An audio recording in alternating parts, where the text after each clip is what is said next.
Um, I have an opinion on this, but I won't share it until the end. But I'm going to ask you first, Brian, because you're on the screen.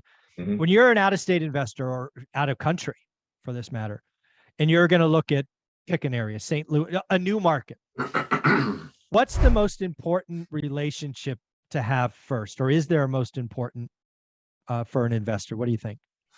I think the realtor is probably the most important relationship initially, because from them, you'll start to make the other relationships that you need.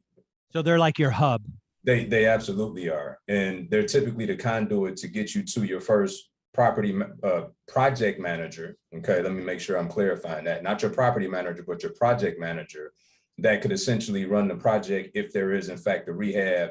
That agent, as you go through that interviewing process, may be equipped enough to even be dual role in that regard and be your agent as well as your boots on the ground initially until you start to make more of those connections, because you have to replicate yourself in the marketplace. Oh yeah, right? For sure. And so even for our students that work full time, that invest in their backyard, they're still kind of doing it remotely because they're not there, right? So these are systems and processes you can put in any environment. So that realtor, I think, is the strongest initial point of contact. And then from there, they'll kind of have the tentacles of the other pieces that you need by way of contractors, project managers, and then also maybe a property manager thereafter. Yeah. So let me scratch that a little bit.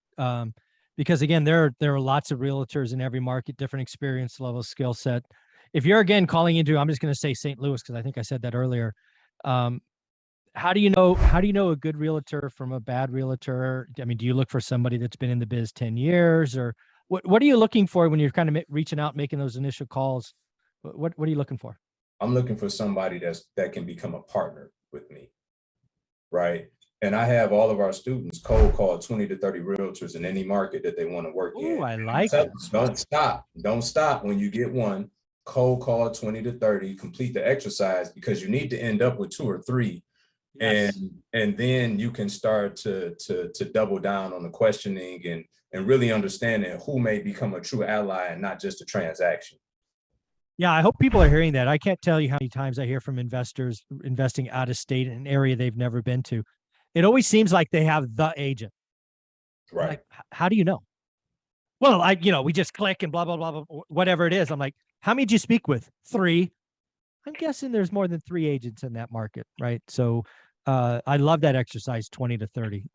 And more importantly, don't stop. I think that's wise advice. Yeah. Right. All right, Mike, game time. What's the most important resource for you? It may be the same, maybe different. Don't know. I completely understand why Brian has his opinion of a real estate agent and how that person can be like the nexus to everything else. Makes total sense to me.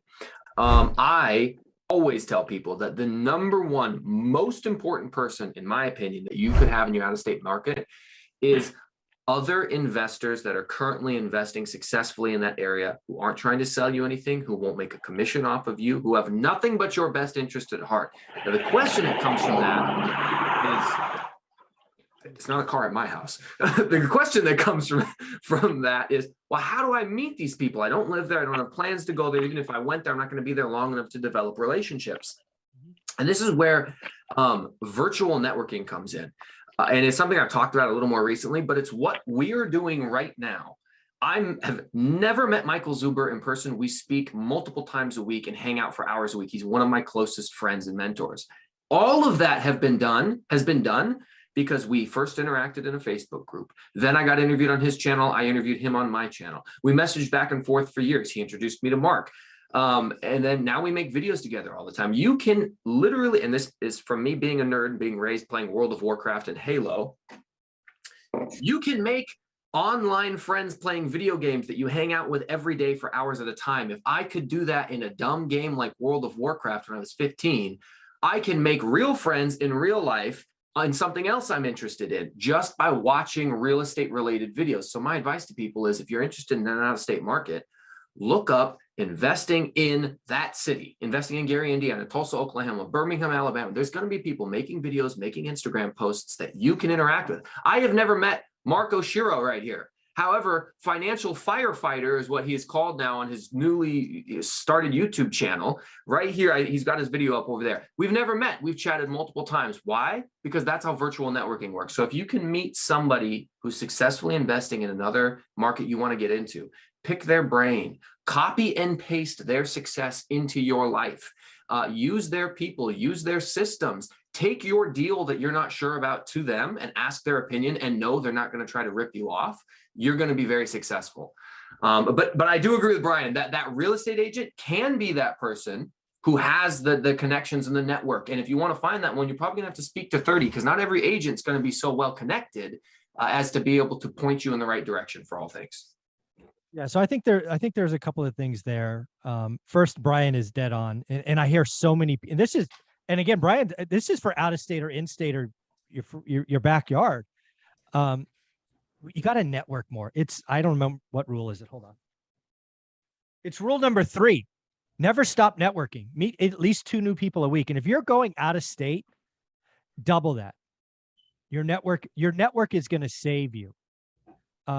So what I would say to this question is, and this might be the real estate agent, this might be someone else, but I believe when you're investing out of state, you need one thing above all else. You need that one person who's willing to do a drive-by once a couple of weeks or months, and they're going to tell you the bad news fast. If you're only relying on people that you pay, you're going to get spun answers. You're going to get less urgency. I have never met a problem that got better with time. They always seem to get worse. Amen. Yeah. So this is what I tell people, because people are always like, well, how do I find that? This is what I say is if you die, is that person going to get on a plane and go to your funeral? If the answer is yes, because, hey, they were my college roommate, or I lived in the town, they're my cousin, whatever it is, then you found somebody that's going to tell you the truth. I hate relying on people I pay. I hate it. I despise it. I want people that tell me bad news fast. Brian, how's that feel? I love it. I love it. I think that if you take what I said and, what Millennial Mike has said, as well as you, Zuber, and you put that all together, I think you got a great place to start.